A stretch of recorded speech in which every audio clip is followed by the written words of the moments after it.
Hey guys, welcome back to the Pistonhead Podcast. On this week, we got to talk to another FD Pro, but you already know that because you read the title of the podcast before you clicked on it, hopefully.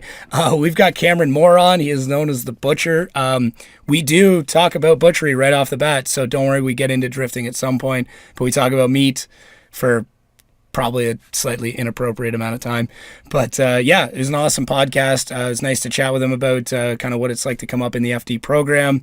All the big steps that he's taken to get where he's been and everything he's going to be doing in the future. So super rad dude, knows a lot about beef. So yeah, make sure to check it out and yeah, enjoy this podcast. Dude, we're gonna talk meats today.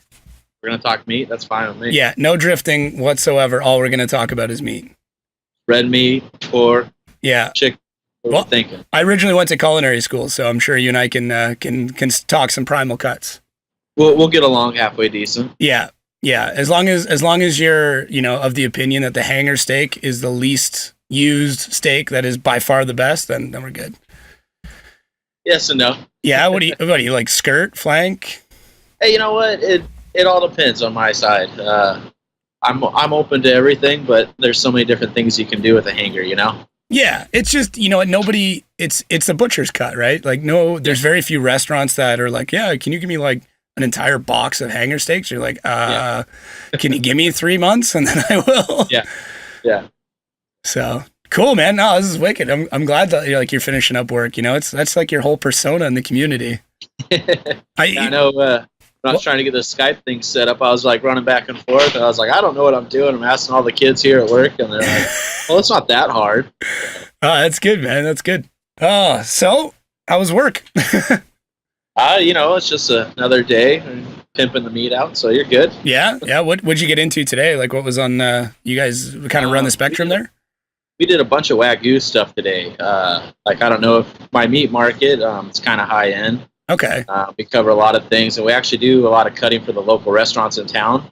So, when you say Wagyu, like, are we talking Wagyu, or are we talking American Wagyu, or Washagu, or what are we? We're talking American Wagyu. Okay. True Wagyu is still, it's not enough people understand it. Yeah. Let's put it that way. Not enough people want to pay for that. So. I got a chance to have one. I actually ran a steakhouse for about 2 years, and then I worked in a fine dining place in a town near here. I was going to tell you where, but I'm like, yeah, there's no way he's going to know what the fuck I'm talking about. Anyways, the head chef was on a waiting list to get real Wagyu for 3 years. And he calls me one day and he's like, hey, I just got a short loin. Like, do you want to come in? And I now live an hour and a half away. And I was like, how much? He's like, 180 for a 10 ounce. I'm like, done. And me and my wife drove all the way there that night to go have like real Wagyu. It was nuts. How was it? You ate the whole thing, I hope, like fat and all. Oh yeah. And I did it very slowly, and I cut it with a spoon. So it was excellent. It was life altering. I brought 2 of my buddies with me, and they're like, it's going to cost us how much? I'm like, doesn't matter. It doesn't matter, because there's a good chance you'll never get a chance to do this again. Yeah, that's definitely one of those things. Whenever you get the chance to do it, just go for it. Yeah. Other than Wagyu, what's your go-to? Like Red Angus or? We actually have a local provider that does all grass-fed stuff. Nice. And so I carry all their product, but I'm a 100% ribeye guy all the time. Yeah. So what temperature do you cook it to? Oh, I'm like rare. Okay. It just needs to be moving still. Yeah. So. Yeah, I've always been of the opinion, at least with the high fatty cuts, like going rare, even medium rare for some of them isn't too bad. But then you get into like the nice, like a tenderloin, man, just like walk it by the fire. That's all I want. Just singe the outside and you're good. There's probably a whole bunch of people listening to the podcast being like, okay, shut up. No more meat talk, man. We're supposed to be talking about drifting. Yeah, we'll get there. Man, we got to talk about the name. You are the Butcher. Like, This is true. I don't think people respect that enough. Like, you can slay it on the track, but you can slay it at work, literally. So are you ready? Like, I know we were talking the other day and you're testing, so. Yeah, that was actually probably one of the best test days I've ever had. That's good. And especially just coming off of the last time I drove the car was at Irwindale. And then we did like a little thing at SEMA with it, but actually had a mechanical failure, which didn't allow us to keep going. Oh, shit. So the car came home and pulled it all apart, refreshed all the main stuff, motor, tranny, rear end, did that. Nice. And then I got it all together, and we had a nice day up in Seattle and Monroe there. And so we're like, hey, let's go run the car. And we just threw the general setup that we knew would work and all that. And we had actually changed a few things on the car and hoping to get more grip out of it. That's what FD's just chasing. Grip, go fast and fast, So we did that, and it was probably the best the car's ever felt to me, which just as of right now in the raw, how the car feels, I'm super excited coming into round one, Yeah, especially it always makes me wonder why they do Long Beach first. It's really right? I get it, but at the same time, I'm kind of like, guys, like, let's start with like Road Atlanta, something that's at least if you bail, it's forgiving. It's like they're like, nope, you should have figured that out in testing. So here you go, tightest course of the year. But yeah, it's also a course that makes you earn it too. If you don't have enough trust in yourself, it's just not going to work. And then going into Long Beach, especially if you're following somebody really good too. In a car untested, you can still base everything off of them. Yeah, wherever you're following. Yeah. What do you have for setup for the drivetrain for that? I just run a JZ 2J stock 3-liter. Nice. Shimless head, big cam motor, and then the tranny I just run a GSR, and then I actually run the same differential, the Toyota Super differentials that I ran in my SOAR. Oh, okay. So, we have a converted one in that, and it's a diff that I've worked with for a long, long time and understand it. And but my team understands, we know how long they last. It's still an R200, so we're pushing it to its limit. Yeah, you get, probably 3-4 rounds out of it, or are you able to get that much? You do 2 rounds. Okay. We found that's the safe spot.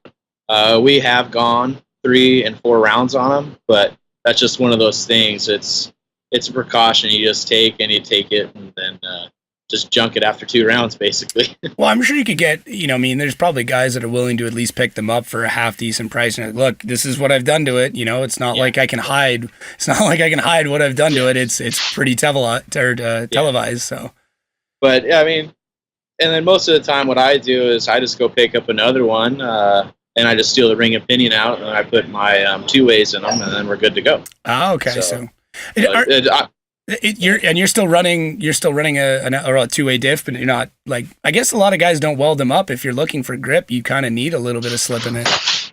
Yeah, a little bit. I actually run, depending on the track, say if we're at Seattle, I do run a school style diff there. Oh, okay. I prefer the way they feel coming off the bank, Yeah. You kind of use it to your advantage. The car feels a little more natural to me. Unlike the 2-way, which will unlock coming off the bank. Okay. That's just personal. Well, that's half of what drifting is, right? Like you look at guys like the best ones, Vaughn and Chelsea, 2 guys, same chassis, completely different setups. Oh yeah. Yeah, they both 3-wheel, but like I think I think it's starting to come out too. Like that's more of we're doing this more for show than anything. But obviously, both the guys can wheel. Yeah, well, and sponsors love it, photographers love it. You know what I mean? And half of drifting is marketing, unfortunately. So if you're able to make yourself known for not having any droop in your front suspension, then hey, whatever, right?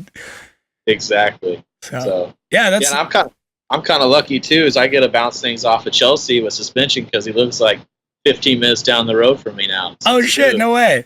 Yeah, it's great. So. Oh, that's wicked, man. That's good to hear. That dude's been busy. Oh man, every time I talk to him, he goes, "Oh yeah, I fly out tomorrow. We're gonna go to Atlanta, LA, wherever." Yeah. Are you like, hey, don't forget about the grassroots life, man. Don't forget about it. Well, I think it was a week and a half, 2 weeks ago. We were down at the local track park. I don't know if you ever seen videos on that. Oh yeah. But yeah, we were down there just wheeling our street cars, basically. Oh, that's wicked. So it was just a fun day, just us 2 out having a good time. No, that's good, man. He's I think he's an inspiration to a lot of guys in drifting where, the hardcore. I hate saying the word grassroots because instantly it has somebody stigma and people are like, no, that's not grassroots. You should know what I mean by now, but you take one of those guys who's like just self-made team, self-budget, everything else, and then, proves himself, gets an opportunity and slays it. So, yeah. Yeah, definitely picking up that opportunity with him was, that's a lifetime opportunity, Yeah, no, for sure. And I think it sucks because there's a lot of guys that maybe deserve, not more than him, but deserve those opportunities. And I think as more money is starting to fluctuate into the sport, and especially that league, it's going to happen more and more. Like, you look at the big guys, you look at Vaughn and Chris and Ryan, it's like, yeah, there's the money there. And then, you look at, yourself, Chelsea in the past, even like Kyle Mohan, guys they're grinding it out just to get that chance. So, yeah, we still we got to go to work every week and work to get there. Yeah, weekend, So, but, yeah, it's just one of those things. We all do it for the love and the passion. You don't do it for the money, that's for sure. Yeah, which I think the money will come one day. You're a young dude, and it's weird to think that the guys who were in FD in the beginning, man, they're into their 40s now. Like, They got another 10 years really before it's like, shit, they might have to start thinking about stepping away. So as long as... What are we going on? 15 years for Forming the Drift being around? Yeah. What Long Beach is? I think it is, yeah, 15 years. So, yeah, and like some of those guys have been in since day one, so... Yeah, I think Chris and Vaughn are the only two that have been day one. Yeah. Ryan came in a couple years after. It's the only ones I can think of. I think Dye's been in it for a fair amount. Yeah, I got his hat, but that's a long story. That was Grid Life Road Atlanta. I stole Dye's hat from Dye. I don't think he mounted it. No, it was actually Paco was the one who instigated it. So. Oh, imagine that. Right? It's good, man. So what else do you guys have planned for this year? Still running, I'm assuming same chassis, everything else? Yeah, we're running the same chassis. That's going to be going to all the rounds for FD. Good. And then over the winter, it's not quite done yet, but I did put the SC almost all the way back together. Nice. So you'll probably be seeing that out kind of like the more fun events. Not really competitive or anything, but out on events where you're just out there driving hard and not really worrying about the car too much, really. Yeah, I think the biggest thing that guys miss is just general seat time. Like, that's the biggest mod anyone can do to their car, no matter what level of driving or racing or drifting that you're in. Yeah, that's actually one conversation that me and my old man had this year. Is ever since I started doing the whole FD thing, it's like all the fun toys, the fun cars went away, because you do put every dollar into it, and you can't afford to have a little car that you just is your weekend warrior. So that was something that we did an investment this year, and just got a little 240 with the SR in it, basic coilovers, doesn't even have knuckles on it. And I think I've gone out like every weekend with the thing and just drove. So, yeah, that's good. Tires, a little oil, and some gas were good. A little oil, and then a little more oil, and then a little more oil. And yeah, by the end of the day, I think it's about a quart and a half, maybe 2. It is an SR, so that is, you got to be ready for that. Yep.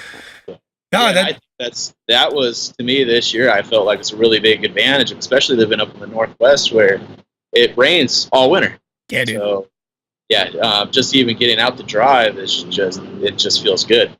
Yeah, we're still looking at snow. We've got like minus Celsius temperatures for the next week. So my drift car's sitting on the trailer, like just itching to go somewhere. Yeah, the news this week, I was watching it last night. I think we're supposed to get like snow on Sunday. So I'm not excited. Yeah, it is what it is, right? It's time to get the car buttoned up and get some other stuff done, maybe some aesthetic stuff. Yep. The stuff that's fun. I know this week, Mastermind, they supported us again this year with the BN Sports Kit. Cool. That's showing up, so I think that's the project this week is get the livery on and show that off. I was just going to ask you that. Are you guys doing any major updates for the livery, or? It's going to be, from my understanding, it's going to be totally different. Shit. I just actually about 45 minutes ago, I saw the first sneak peek of it. So. Oh, that's wicked, dude! I'm stoked. I was a little disappointed because it was only like the corner window of the car. I was like, you can't show any more than that. So.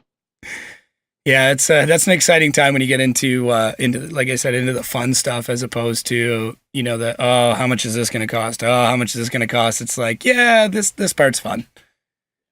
So are you changing much up on the sponsorship side this year?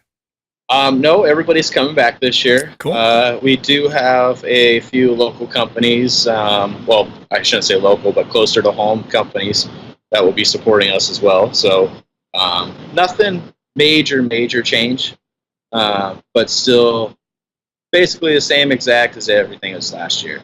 Just some fresh names on it. Cool. Yeah, I do. I remember the whole Nameless thing going down. So I think actually the first question I asked when that got posted up on the Maximum Driftcast board, I'm like, yeah, that's cool. What about Cameron?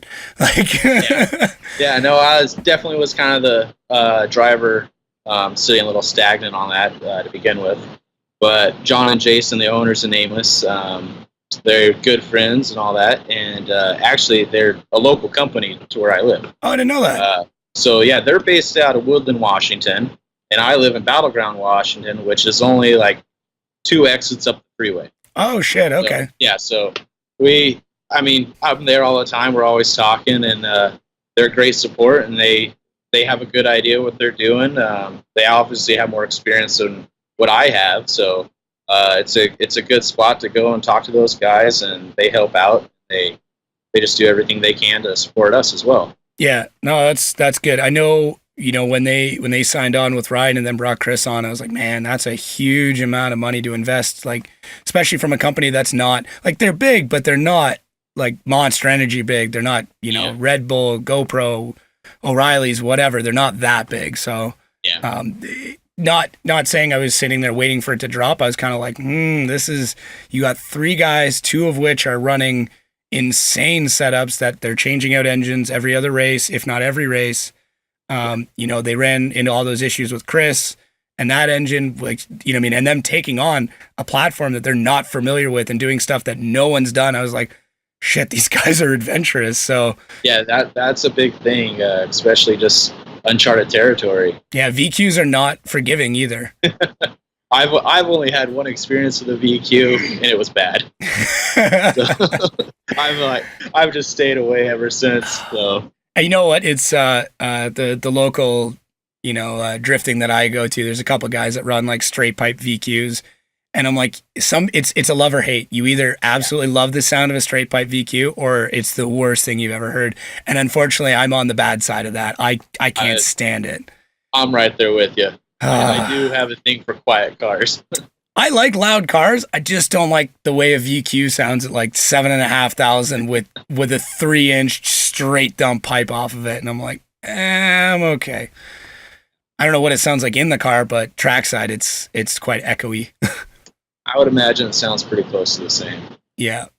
So, it's good, man. So what, I feel like, you're obviously, on the ranking things, you're still climbing up there. I feel like your story really hasn't been told that much just because, kind of relatively new in the grand scheme of things to the league or the series. So where'd you get your starts in this stupid sport? Well, I don't know. We were all young and dumb, and we saw our first drift video, and like, oh, I can go do that. And was it options or where? Oh, always. Yeah. Okay. Just checking. So I'm old enough that I understand options. but no, you saw that, and then you get on YouTube and you type in D1 drifting, and you start watching all that, and you're like, oh, I could go do that. Right after you watch 100 hours of video, you see that first stop sign, you just go for it. So yeah, it unfortunately did start doing some stuff on the streets, which I got in trouble, and then the old man said, hey, no more of this, and let's take it to the track. And I have a local friend, and I was kind of into drag racing, just finished the SC up, and he was like, hey, come down the drag strip, let's go run our cars against each other. And I didn't know he did drifting or anything, so he invited me to park, and I think that's 2011. Okay. It was my first drift event sometime in there, and he invited me down there, and I was like, oh man, this is way cooler than just doing it on back roads. We can just hot lap all day long and just go for it. So that's when the bug hit me. And then I had been to FD Seattle in 2009. I went with a buddy, And that kind of got the idea started. But as soon as I got behind the wheel and actually got to start driving and burning my own tires, that was, ever since then, it's been a bad thing for me. Yeah, I always say heroin would have been a lot cheaper. I get told that all the time. So. Yeah. And then, so would you run like a Pro-Am series, or what was your feeder? So my first competitive series, I ran Evergreen's Pro-Am up there. And that was still when like Roland Gallagher, Rob Primo, and all those guys were still doing Pro-Am. So I got into the Northwest scene when there was still some guys that have been driving for a long time and learned really fast. And then, so I ran that year. That was my first year, and I only did 2 events. And then FD came to town, and that's when Pro-Am still ran with FD. Okay. So I was like, hey, this is the coolest thing ever. We're running with the big dogs here. We're on the same track as them and doing the same practice as them. And the old man was super excited about it too. And the next round was at Vegas. So we loaded up our car. It was the SC at that time, all stock. I mean, it had a single turbo on it, stock knuckles with coilovers. That's all it was. Wow. And we went down to Vegas and ran the Pro-Am in Vegas with FD again. And so we got started there. And the next year we're like, hey, let's focus 100% on getting a pro license. They didn't have Pro 2 at that point.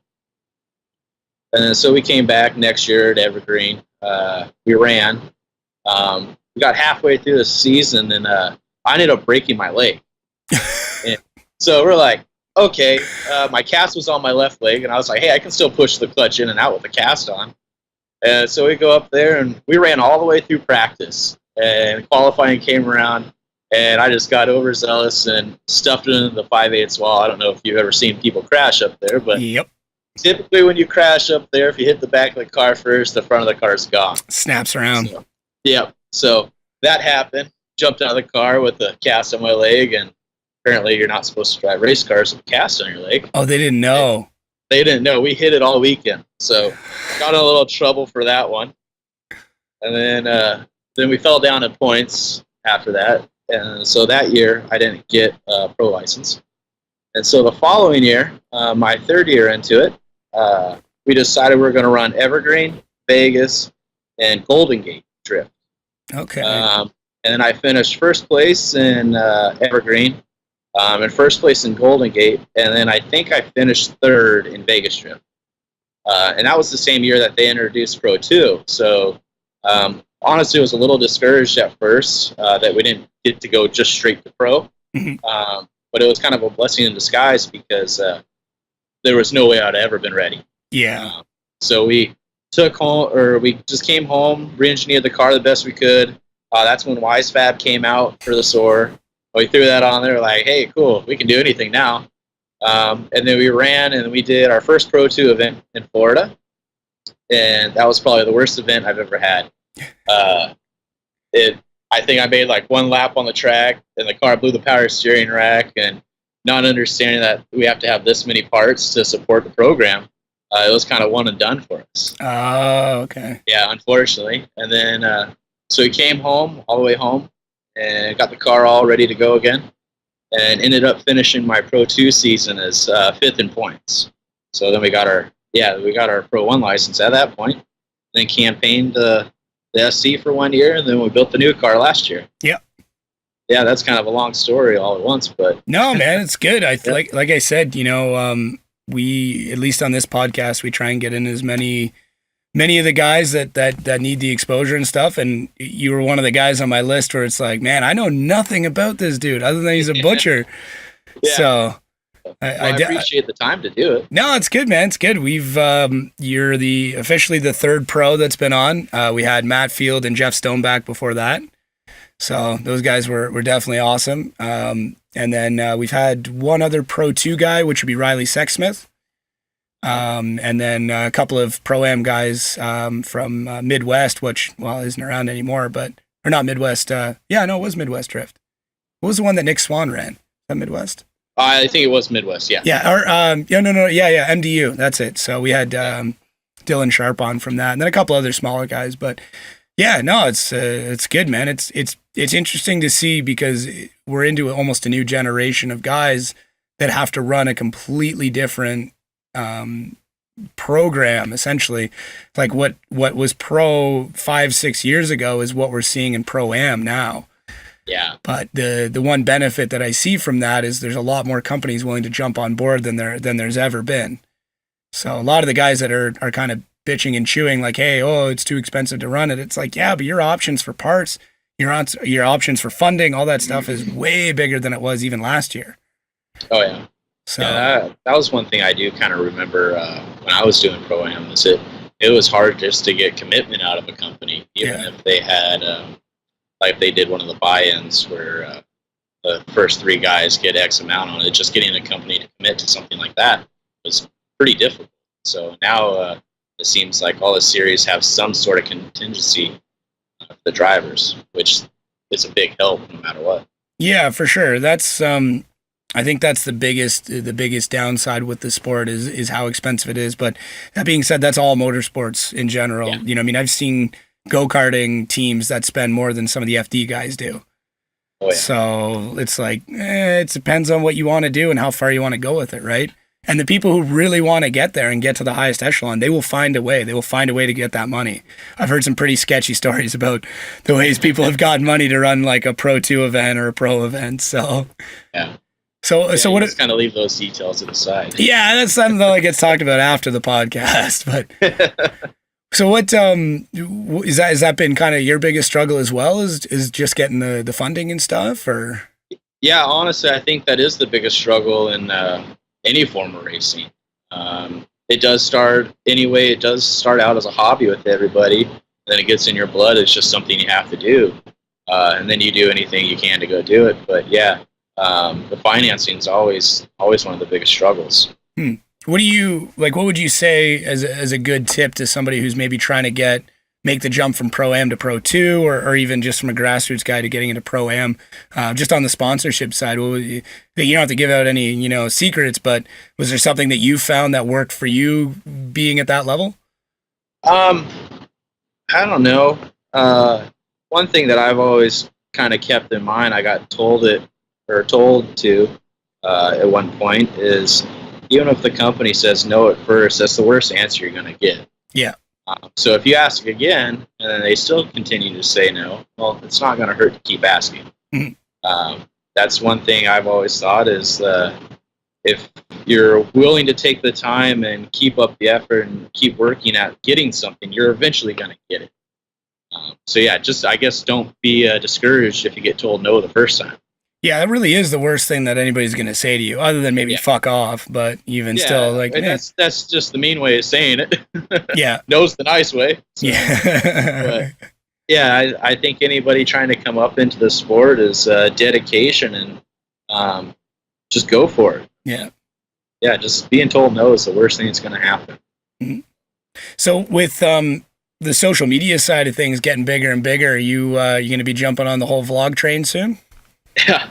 To be honest with you, I'd love to, but I am the worst person when it comes to using technology. It is not my friend. Well, you just trying to do a video chat. I'm like, I don't even know what Skype is. I had to have my little sister set it up. I wasn't going to say it, but I'm glad you did.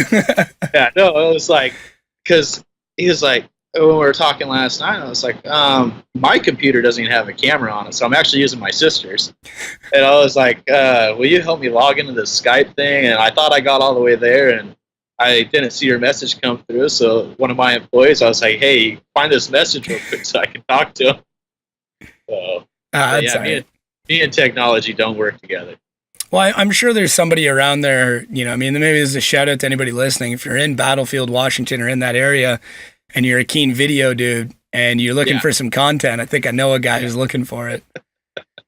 Yeah, definitely help me out if you're in the area. Yeah, if you weren't 3 time zones over, I'd be there, man. I'd be helping you film, that's for sure. But it's a bit of a drive. Yeah, it's kind of a jaunt. Yeah. Just in technology, I've never understood it. Don't want to understand it sometimes, but it's something I need to do.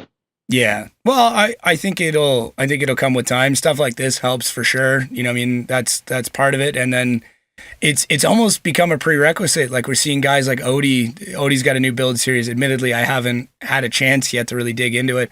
I usually wait until the build series is almost done, and then I just like sit down and just binge watch from beginning to end.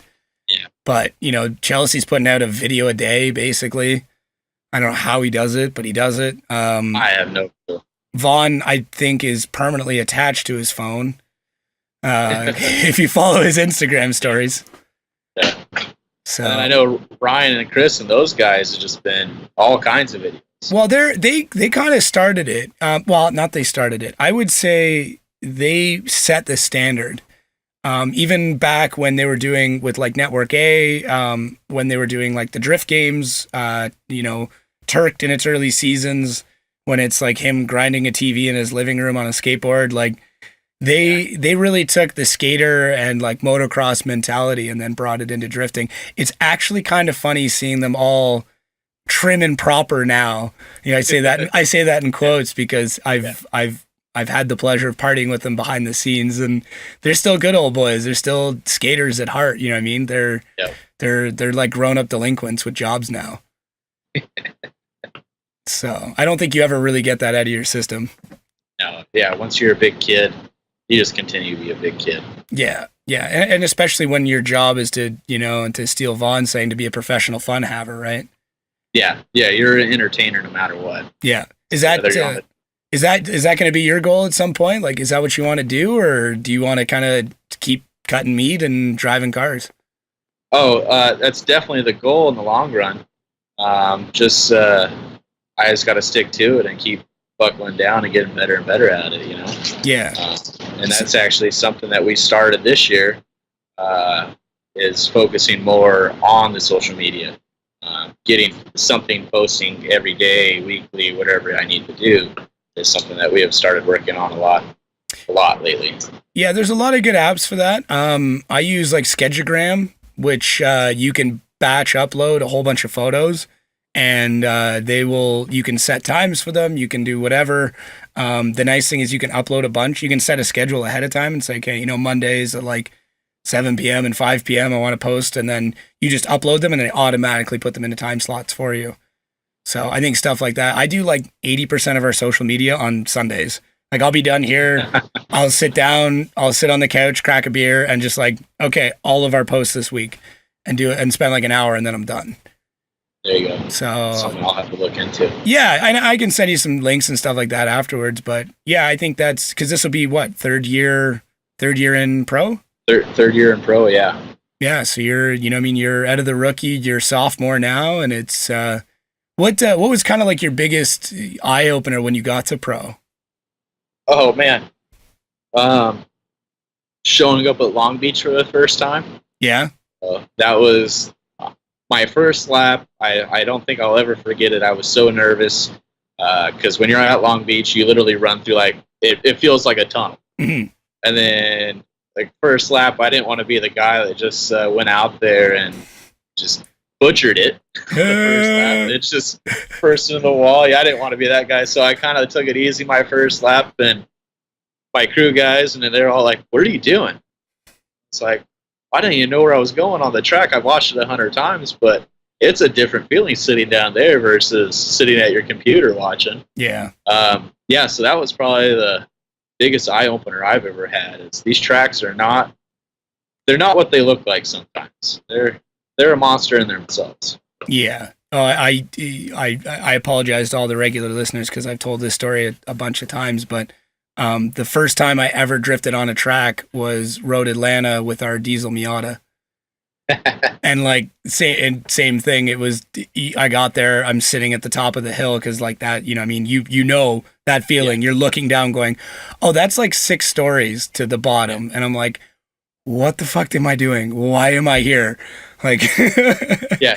And the only way to make it is go as fast as you possibly can down that hill. Yeah. Like just every gear, everything you've got, and then make that corner. So I kind of pussyfooted the first corner and just drove through it and then just tried to link the rest of it, but I didn't spin out on my first ever run, so I felt pretty good about it. But yeah, that's 50% of it right there. Yeah. It's I can definitely sympathize with the feeling of feeling like you're in over your head. So another couple of questions, like with there's a couple big rule changes that came out with specifically qualifying on the same set of tires. Is that something you're excited for, nervous about? I'm on the fence about it. It's one of those things that we've always tried to go out first lap and like basically melt the set of tires, you know? Yeah. Qualifying is all about the show you put on, in my opinion. They're looking for the perfect line, and since you're not chasing or leading another car, you can kind of take it at your own rate a little bit, so you can get a little more throttle happy than you would be on a normal run. So yeah, that's just one thing I think we're going to have to change and be a little more conservative about our run. And then the second run, I think that's when you should try to melt the tire. Yeah, basically end it with double explosion. Yeah, I mean, and that's basically what we're doing already on our battle runs, you know? Because the cars just make so much power, you can't. The tires just don't stay on them anymore. Yeah, there's nothing you can really do, especially if you're trying to, like you said, dial in a bit more grip. You know, that's just eating even more. My only concern about it is sometimes there is a big down period in between your first run and second run, and running on a heat cycle tire is just one of those things that gets totally different from how you set the car up originally. So I think that's going to take some time to understand on how we need to set the car up for the second run, or if we're even going to change it, you know? I never even thought of that. Yeah, because it's not like you're qualifying, you're looping back and then doing your second qualifying. You've got, 45 minutes, almost an hour at times where you're in between. So, yeah, you've got a tire that's just been, heat cycled. I never even thought of that. Yeah, that's something that we actually sat down as a team and talked about for quite a while. Because, I mean, there's plenty of times I went out and done a run, and then we didn't use that tire anymore. We just call them burner tires, and we'll save them up and we'll put them off to the side. And if we got to go test or something, or we're doing an exhibition, we'll use those. And I know at Seattle, if I can go take a burner tire and get 2 laps on, but I can only get 2 laps on a brand new set. So the longevity is a little bit longer, but you're also at a loss of grip as well. So. Yeah, and it depends on the track too. Something like Texas, I've heard guys say that they're having issues just getting through 2 laps with the set of tires at Texas. Oh yeah, definitely. We've ran into that issue at Texas. New Jersey and Florida are another one, because you're in those big long turns, older tarmac too. Yeah. Huh? Yeah. What about practice being limited to the amount of runs? We were talking about it today before we got on here with you, and trying to figure out and be more smart about how we're going to practice. Obviously, everything you go and do, you can only do so many times. And I think, 12 laps? I believe so, 12 cross the start line, I think, is how it's worded. Yeah. So as soon as you break that beam, as soon as you cross the start line, doesn't matter if you go 10 feet or you do the whole thing. Yeah, exactly. So I think you're going to see a bunch of guys take 1 lap, maybe just as an easy lap, and then the rest of the laps are going to be 110% of what the car can do, and then you're straight into qualifying, really. Yeah. So it's not anything that's, too detrimental to your program. I know with a couple of guys, it might change some things, because they're not concerned about conserving tires by any means. They're just seat time. So do you think it's going to even out the playing field, maybe between the upper echelon guys, your top 8 guys or top 4? And I think it might, but also if you look at the big picture, how are the days going to be scheduled? How is FD going to schedule their days? Because they used to give us, say it was a 2-hour block window to go do as many laps, and if it gets cut down to like a 45-minute session, then it makes sense, You're not going to get 12 runs in a 45-minute session. It just doesn't happen. So No. I think looking at that side, that's something to worry about before we're worried on how many laps we're going to get, is seeing what our allotted time is going to be just to go drive the car. Well, you need that time in between to make adjustments, and the tracks change even year to year. Asphalt conditions change. I've heard that a lot with Long Beach as well. People saying, oh, there was an accident at turn 2 when it was the road, and now there's an oil spot in there, and guys are concerned that, I think that was actually a problem that came up a few years ago, is that the road conditions changed, and guys were just sending it into the corner and just, eating shit. Yeah, I think you're kind of referring back to my first time at Long Beach. Oh, maybe, When it rained. Oh, yeah, that was when Chris, like destroyed his car in front of the news, right? Yeah. Yeah, okay. Exactly. So, but yeah, that was just a crazy experience. So you talk to some of the veterans in the sport, they've never seen rain in Long Beach at that time of year. Mm-hmm. So, yeah, I think the track surface was a big... Yeah, the oil started coming out of it too. Yeah. So, and it's half of it's on a parking lot, which never gets any exposure to actually wearing the oil off. Hmm. Yeah, that was my biggest thing when I went down to the States, is how many cars you guys have that leak oil like crazy. Every single one. Man, I took a photo in Atlanta. Every single parking spot down the middle was just a black line. Oh, yeah. I could not believe, I've never seen anything like that. Not that like in Canada we don't have cars that leak oil, but it just seems to be that is what cars do as soon as you get below Kentucky, or just maybe just at the border. It's like, oh, sir, if you're gonna cross the border, we're gonna need to punch a hole in your oil pan first. How's the saying go? Check the gas, or I can't remember right now. Check the oil when you check the gas, or you fill the gas or something. Yeah. Fill the oil and check the gas. Yeah, there you go. That's a true statement down here. So I know one of the questions came up. I don't know if you saw it, but someone is wondering about the Matt Field incident in Canada. They wanted to get your side of that story. I was figuring that was going to come up. Yeah, man.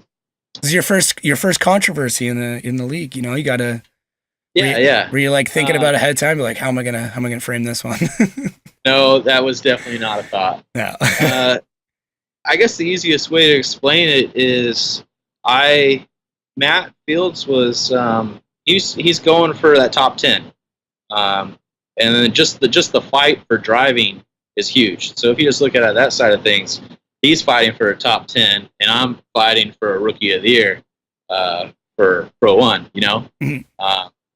And both of us are probably me a little more, are pretty stubborn and bullheaded, and so either way we were right in our own mind. Yeah. So yeah, that's just kind of my opinion, and as of right now, Matt Field and I are still good friends. We talk all the time, and he's building that Corvette, and I have a C6 Corvette that a friend from Denmark kind of left at my house that I go play with here and there. Man, I need friends from Denmark. Right? Do you want to maybe for maybe people who there are some dedicated drift fans, but maybe explain kind of what happened in Canada here? Well, different province, but yeah. So what happened is I followed Matt the first run, and then the roles switched, and coming off of the bank, don't know exactly what happened. I probably got a little light-footed or something, whatever you want to call it. And he actually hit the back of my car, kind of what you saw with Dean, what happened last year. Same scenario. And then there was some rumors that intercooler piping came off and stuff like that, which it was still on at the end of the day. So, but it just happens. That's part of racing. Yeah. Unfortunately, it happens. So. Well, and the other thing too, as a follow driver, you ride that line all the time of I have to get as close as I can, but as doing such, I cut down my reaction time to fix something that was a mistake. And it could have been something as simple, on your end, ECU has an issue at a certain throttle position that might not have been caught in a map, and you hit that 70%, 72% throttle where maybe there's an issue in the map, and then you lose power for half a second. That's all it takes. Especially drifting. I don't think people realize that your speed can drop so incredibly fast the moment you even take 5-10% off of the throttle. Mm-hmm. So yeah, there's just so much that can happen. Like what happened with Rad Dan last year. Like, Yeah. shit Just happens. it just happens. Yeah. And that's the way you got to look at it, in my opinion. And as long as at the end of the day we both walk away and we have a smile on our face, I don't think it's that big of a deal, you know. So I do think it's resolved some way. I do think a lot of people kind of want the drama, and I think FD, we will see them play more into it, especially going into this year, where just talking with kind of some behind the scenes people, it looks like they're trying to do some more build up between battles, which is something they haven't really done in the past, especially now that they have a little bit more time at certain events between qualifying and round one. They may be able to throw a quick, hey, here's the history of these two going at it, right? Yeah, even if they, like, these guys have never been, you know, and especially with Robbie Nishida getting into it, which gets me pumped because that's a dude who's fucking super knowledgeable. I think him doing the review stuff is going to be really nice. But I think having him maybe chat about the history between two drivers would be kind of neat as well. So yeah, that's definitely going to be something that's exciting that FD, like you said, has never really taken advantage of. I think it was a budgetary thing, really. Like, those events, they cost so much to put on. Oh, yeah. The fact that the guys are even able, like the guys who are running it are able to pay their salary is actually kind of surprising when you look at the overhead to run one of those events. But they sound like they got a few more big sponsors on, so hopefully that reflects in kind of the media output as well. Yeah, I definitely think the new sponsors coming aboard is a good thing this year. Yeah. Is there anything you would like to see changed in FD in specific that, you know what I mean, maybe benefits you or an oversight maybe they have? Don't worry, like, Ryan doesn't listen to this that I know of, so you're good. Oh, yeah, it's all right. I don't care. I've always spoke how I feel about things. I don't know. I'm still fresh in the sport. I don't know what everything they've tried and everything that has worked and stuff that's failed. So I'm still doing my studying on side of things on what I think could do better. And I'm definitely one of those people. I don't like to say things before I can actually prove a point on it. So I think they're doing a good job as of right now. Yeah, I agree. I think it's just you've got to evolve with it, and you've got to try things and see if it works, and sometimes it doesn't, sometimes it does, right? Yeah, and that's I think that's also one thing that's helped the sport and not helped the sport at the same time is social media. Like you were saying, is everybody has their own opinion on like what happened on my battle with Matt Field and all that. Social media doesn't always cover what happened right then and there. You get a story from one guy and you get a story from the other. And I think the trial and error that FD does do on certain things, you get one opinion and then you get another opinion. And it's just whatever ends up working out the best in the end. So I think they're always trying to strive for the best. But as of right now, I think they're doing a great job. They might be listening, so good call. Good call. Yeah. I've talked in person with them plenty of times on what I think's best, but hey, we'll see what happens at the end of the day. Yeah. I can't remember. Did you end up going up against James last year? No, I never ran James, but I did run Peter. Oh yeah? So yeah, I ran him in Atlanta. Oh wow. Yeah, that's he was on fire. So yeah, that was a really good event for him. Yeah. At least if it's one of those things, if you're going to be knocked out, at least be knocked out by someone who goes really far. I'm sure it's frustrating, like, to get knocked out by someone and they get knocked out the next round. Like, oh, for fuck's sakes. Yeah, if you lose to the guy that almost podium, it's okay.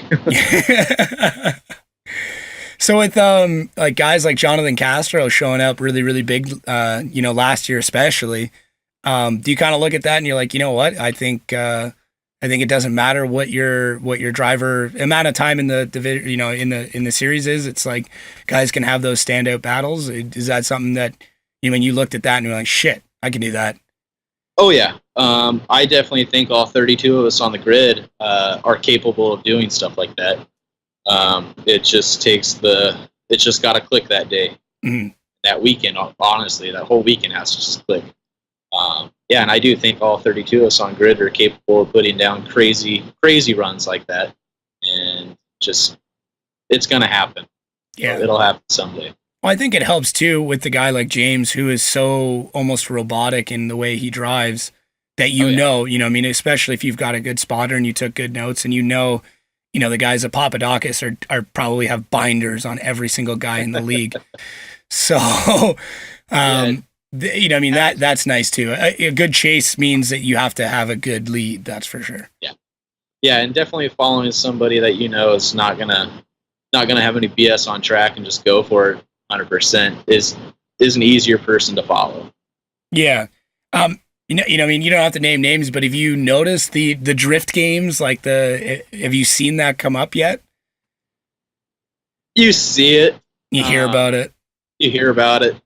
But at the end of the day, we're all looking for one thing: is winning. Yeah.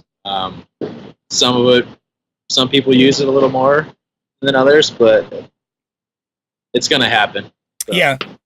Fair enough. I think I do think it's part of the sport. It's like, there's really, every sport's got something like that where it's like, you know what, sometimes to get to where you need to be, you gotta do stupid shit. And whether you agree with it or not, it's something that's going to happen no matter what anybody says. Right. Yeah. I've always kind of chuckled at people saying, oh, playing games. Look at any form of racing. Watch NASCAR when they're drafting each other. Yeah. Yeah, that's the biggest bump game draft in the world. And, you got no control over it. So yeah. And even in motocross, if you watch motocross, there's games played everywhere. Oh yeah, man, dudes kick each other like mid gap, right? Like it's crazy. Or you see guys deliberately like throwing up a huge rooster tail just to blind a guy. Yep. Like, you didn't need to do that. You're losing grip, throwing up a rooster tail like that, but you see them do it and you realize, oh shit, the dude behind me, like, you just lost a half a second. Yeah. Yeah, exactly. So the whole drift game thing, I think it actually comes down to the person following and who's smarter at predicting what's going to happen. Mm-hmm. So that's what it all comes down to. Do you buy the whole left foot braking thing, getting more speed out of left foot braking? Well, there's 10 different stories behind it. Yeah. I mean, you can have a guy that has he's running like a pedal bias or something in there, and maybe only 50% of that braking's going to the front, or maybe more or less. You don't know. And just because the brake lights are on doesn't mean you're getting 100% braking. That's a good point. And there's guys that will end up running like a looser setup car that don't have to brake, or there's guys that are running a really tight car, say a lot of toe in the back, that have to brake for the car to look natural. But I think from the spectator's side of things, when it gets pointed out, it does become an issue. But as far as the driving, actually, I was having a conversation with Brian Turek's spotter. He was asking me, it's like, does the left foot braking ever bother you? And I was like, I'm not looking at his front lights, so getting rid of that doesn't bother me at all. Yeah. But I'm not looking at the back lights either. I'm watching his car and what he's doing. So. Yeah, I've heard of guys, like, especially in a chase position, where they're actually even trying to look into the cabin of the guy that they're following, trying to see if you see a hand movement for the wheel, if you see them reach for the e-brake, stuff like that. Is that something like I haven't been drifting long enough to have the instinct of it yet, but I've heard guys like say, you know what, I don't even know what's happening out there. I literally just get in the car, he takes off, and then the run's done, and then I'm like, shit, how did I do? Yeah. So right. I don't know where you're at on that side of things, but I'm definitely one of those people. I do kind of go into a little bit of a tunnel vision when I'm chasing somebody. But in the big picture of it, if you're chasing the person right, you can't see anyways. Yeah. You're blinded in smoke. Do you use the smoke as like an indicator as to where the car is? Like you I always try to follow the front of the car. I always try to look for that front tire spinning. Or if I'm behind, I always look for like the little hole of the back tire spinning where you see right inside there. Oh, all right. But at that point, you're kind of looking for any landmark you can possibly see. So, yeah, especially if you're running like the new Texas setup, where like 80% of the time you're just in a cloud. Yeah, just keep it floored. Close your eyes, count to 4, 5, whatever that distance is between the the first clip point, the last clip point, and then just turn back, and Oh man, hopefully it works out. that's crazy. Yeah, I'm sure there's been plenty of times you've had to do that. Oh yeah, my first year ever running Texas. That's kind of what I did. As soon as I came across that first clip point, 1,000, 2 1,000, 3 1,000, then you got to flick it back. So that's wicked. That's so ballsy, dude. That's so ballsy. But hey, you gotta do what you gotta do, right? Yeah, and that was one of the things that we had never dealt with because we weren't running with guys with enough power to make that kind of smoke. So it was just a learning curve with me. So do whatever we can to get through. Yeah. So another question that came up is, do you have any pre-game ritual? Like, do you like throw a big T-bone on the grill or something like that? Or I don't know. I'm one of those people. I just kind of go with the flow of how it's going to happen. Yeah. No, like pump up music and throw something crazy on. No, I actually half of the time I feel like I'm going to fall asleep in the car. You should probably see where your exhaust is dumping. You could have carbon monoxide poisoning. Maybe. But I know my crew guys tapped me on the shoulder and woke me up a couple of times sitting on grid waiting. And I think my biggest problem is I'm not one of those people who like to get in and out of the car. Once I'm in the car, I just want to be in the car, even if it's 110 degrees out there. I just want to sit there, and I get a little claustrophobic. But taking your helmet, your next gen straps, and all that stuff on, I think it frustrates me more than anything. So I just sit in the car, and that's probably my pregame strategy right there, is just being calm. Just feel it out, kind of get your domain. Yeah. And especially like say we're at Texas, I always like to park, so I get like a nice little breeze to the car, and then I can watch the big screen TV. So that's funny. You hear some guys who they're like, yeah, I put on this glove and I put on that glove and I only wear this underwear and I only eat this, and was it Dayushar like sprays his intercooler with water or something like that? He blesses his car. Hey, we all do our thing. Yeah, fair enough. Another question that kind of came up was, who's your pit buddy? Who's like the one dude when you're in the pits, you're just like, what's up? Every time you see him, or like I know it's a big family, everybody's got those, but I didn't know if you pit specifically next to someone all the time, or. Well, I'm always next to Kyle Moen, just because our last names. Is that how they do it? Is alphabetical? Yeah. Oh shit. The big rigs, it goes kind of alphabetical. Oh, okay. So yeah, I definitely always show up and I say hi.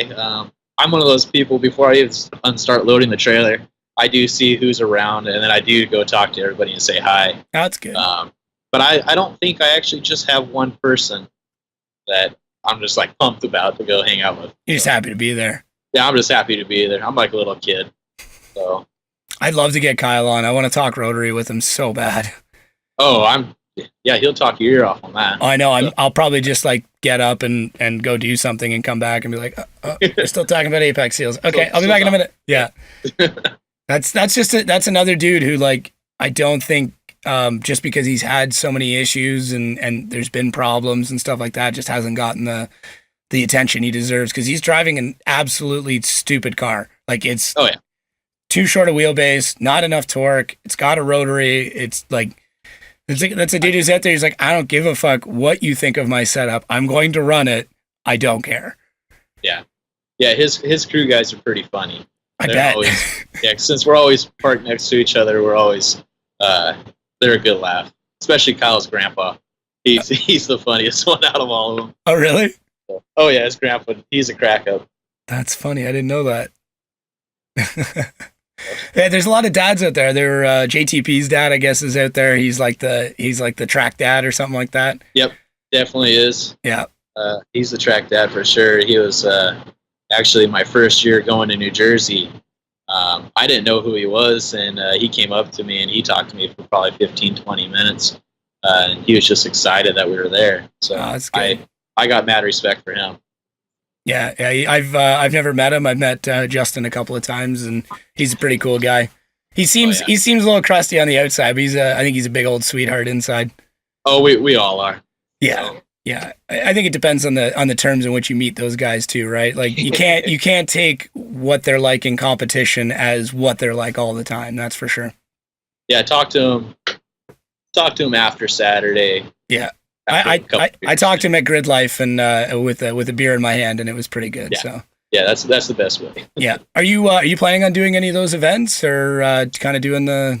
Obviously you got a full-time job, money's tight, but Yeah. just didn't know if you had any plans for that. As of right now, we don't have anything set in stone, but it's definitely something that we have left an open option to go do. It's something I've always wanted to do, so the possibility is there, and I think this year will be a good year for us to go do it all. So as we were talking earlier, exposure, social media, doing all the blogging and all that. Well, if you do go out to any of the grid lives, let me know. I will be there for sure. Cool. Don't know when I'm going to be on the West Coast next. What's the? I can't confirm this, but I may or may not be working with a Pro 2 driver doing part of his media program. So they do. Do they do Seattle in Pro 2? Oh man, I can't remember. Hold on, let me ask real quick. Either way. Hey, are they doing Pro 2 in Seattle this year? I got told no. Okay, who are you talking to? My old man's sitting here, so I got a couple of my staff here at the store still that are sitting in the background laughing at me as I'm doing this. Are they sitting there like making sure that you're not fucking up? Is your dad just like no, what's up? How's it going? Oh, I guess they can't hear me. Yeah, I got the earbuds in. They can't hear you. But no, yeah, they're over there laughing at me. That's good. Well, if I'm able to kind of get this deal wrapped up, then at least I'll see you at the Pro 2 events whenever those are running. So that'd be kind of neat. Yeah, that'd be awesome. Yeah, there's a lot of guys that I talk to that I haven't met, or guys that I've met but like only just at an event and stuff like that. So it's kind of tough being a Formula Drift or a drifting obsessed person when you live in Canada. So yeah. Yeah, I'm not really close to anything. And unfortunately, every time that FD came to Quebec, I was super busy, and then obviously they changed that out this year, so which is fine because it didn't look like a fun track to drive. So that was probably the worst track experience I've ever had, is going there. Yeah. Not because of the fans, just the track itself. Yeah. The fans were absolutely insane. Yeah, dude. Especially so in Canada, Quebec people are like just a different breed. They're like people from Alabama. They're like, yeah, you are American, but you're that kind of American, or like New Orleans, or you know what I mean. So I would a little bit different. Yeah, I would say they're closer to like Louisiana people than anything else. I know. I just thought the craziest thing when I pulled in is we pulled in and everybody's just camping right when you pull in. I was like, this is crazy, and we're sitting there waiting in line. This guy walks by and he goes, "Hey, I know you. You want a beer?" And I was like, "Sure." Yeah. I'm just waiting in line. I won't say no. Yeah, I thought that was pretty cool. That's wicked, dude. Yeah, Canada's pretty fun. We're just like friendly Americans. That's pretty much it. That's awesome. Yeah. Well, I like I said, I wish I could make it over to the West Coast more. I've got a buddy of mine in northern British Columbia, but even still, that's not that close at all. I don't think I've ever been to Washington. Oh, you're missing out. Yeah? Yeah. Just come during the summertime, like July, and it's great over here. You guys have got legal weed, so maybe I'll have to make a trip. Yeah, we do have that. Yeah. And I'm pretty sure we have more pot shops and liquor stores in this area. Yeah, Canada's getting it soon, but the regulations are pretty tight, so we'll see what happens. But if you get anything on the East Coast, let me know for sure, man. I'd love to hang out. If everything works out and I'm able to make it out to these FD events, I'll definitely give you a heads up. And if you need anything from Canada, let me know. I try and bring maple syrup down for Sam and Paco anytime I see them. So I can put you on the maple syrup subscription list if you'd like. I'm down for that. You can sign me up. I'm trying to think if I can bring Canadian beef across the border. I'm sure there's rules against that. It's actually super popular here. Really? Yeah, your guys' beef is super popular in the Washington state. So, that's weird. Yeah, we always get imported Canadian beef. A lot of the restaurants use it around here. That's strange. I'm trying to think of what like we would have that would be. I know there's like a good red Angus population out in Saskatchewan and Manitoba and stuff. Just from my knowledge, you guys have a really big prime grade selection. Oh. Right?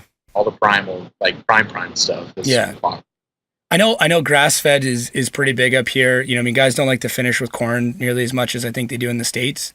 mostly because we don't have great corn conditions, from my understanding. It's a lot more wheat. That's kind of from my knowledge, that's an East Coast thing. Yeah. Well, what you've got to supply, right? Like we've got good barley crops, we've got good wheat crops. So if you can finish on something that you're growing anyways, you might as well. Yeah. So, and then we feed the maple syrup and that helps in poutine and all that fun shit. Whatever Canadian stereotype I can throw in here, I will. That's a certain type of cattle. Yeah, maple cattle. Kobe, Wagyu, and what we would call a syrup-fed cow. Syrup-fed cow. We should. You know what? My stepdad's got a cow, so maybe I'll do that. He was supposed to dispatch the cow in the fall, but he has grown attached to it, and now I'm going to have to do it in the spring. So do it without him knowing when he's at work. Well, he's like, oh, I can't. He called it Mufasa. And I'm like, you can't give it a name, dude. It's got to be like cow C16 or something. Like, if you're gonna name it, you either name it breakfast, lunch, or dinner. Yeah. I prefer just like a half cut. We wrap it up, throw it over a big Q, and that'd be my go-to. So, but I'm glad we started on beef and we're ending on beef. That gets me pretty. Yeah. Hey, if you get a chance, if you haven't had it yet, try Highland cattle. Highly recommend it. Yeah. The big horns and the super long hair. Yeah, it's I don't think people utilize it enough. It's a little more sinewy, but man, it's good. Give it a whirl. Yeah, go for a special. Be like long-haired cow. I don't know. You could call it ox or something like that. Cool, man. Well, is there anybody you want to give shouts out to? Maybe sponsors? I don't know, something we can look out for, some dates, anything like that?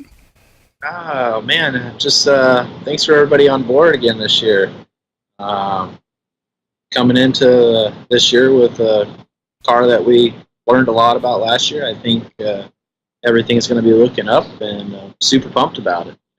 Yeah, no, I'm stoked. You're like my favorite underdog. It's it's appreciate that. Yeah, no worries. I always root for the underdog, man, and it's fun since I've gotten into FD to see guys progress through it. So. Castro having a big year. I'm hoping same thing happens with you. Same thing happens with Kyle. There's just a lot of guys where it's like you're always rooting. You're like, I don't want to like. Chris is an awesome guy, but if I hear Forsberg for the win one more fucking time, I'm gonna pull my hair out. So he does deserve those wins. So. Oh yeah, the dude's he earns them. Yeah, he's like grandpa of drifting now. So right. Yeah. Hopefully he doesn't hear that. I don't know. I'll tell someone. I'm just gonna send him that soundbite. So I'm just gonna cut it off and be like, "Chris is the grandpa of drifting." Send it to Jared Deanda first. I should. Can you read this out for me, please? I've decided that if I die and Jared Deanda is still alive, he is going to do my funeral. Oh, that's gonna be great. Oh man, everyone wants like Morgan Freeman. I want Jared Deanda to narrate my funeral. Like, that's the only way to go. Yeah, put my ashes into some tires and go do a giant burnout and have Jared Deanda just, like, screaming. When I see him next, I'll let him know. Yeah, I'll probably see him in June at Grid Life, so I'll chat him up and be like, hey, I need a huge favor. I need you to sign this will for me.